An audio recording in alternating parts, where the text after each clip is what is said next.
प्रदेश और बिहार में बाहुबली बनाता कौन है? पुलिस के प्रोटेक्शन और नेता के आशीर्वाद के बिना कोई भी अपराधी एक बड़ा अपराधी नहीं बन सकता। कहते हैं जब बुरा वक्त आता है तो सियार शहर की तरफ भागता है, उसकी मौत उसे खींचकर ले जाती है। विकास दुबे का भी हाल कुछ इसी तरह हुआ। जिस दिन उसने 8 पुलिस वालों को गोलियों से भून डाला, उसी दिन विकास दुबे ने अपनी अंत्येष्टि लिख दी थी। आज उसके अंतिम संस्कार के वक्त उसकी पत्नी ऋचा दुबे भी यही कहती हैं कि उनका पति गलत था और उसके बुरे कर्म उसको ले गए।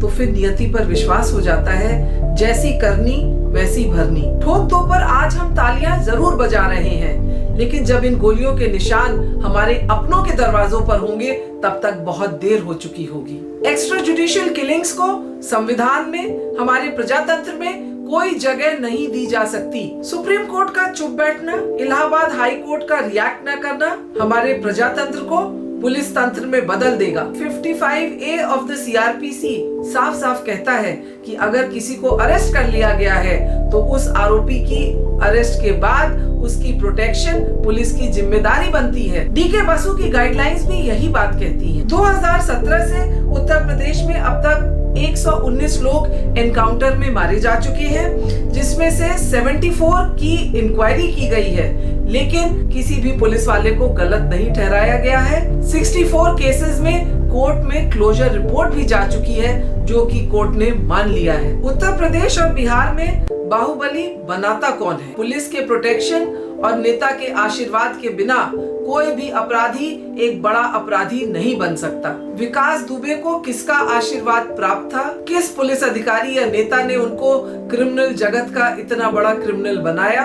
अब आप और हम यह बात कभी नहीं जान सकेंगे। अगर उनको कोर्ट के ट्रायल में लाया गया होता तो कई तार सामने आते, भ्रष्टाचार सामने आता, किस नेता का उन्होंने काम किया था, किस नेता ने उनको छुड़वाया, ये सब बातें लोगों को पता चल सकती थी। जिस केस में पुलिस थाने में घुसकर विकास दुबे ने एक नेता को मारा था, उसमें जितने विटनेस थे पुलिस वाले, वह सब होस्टाइल हो गए थे।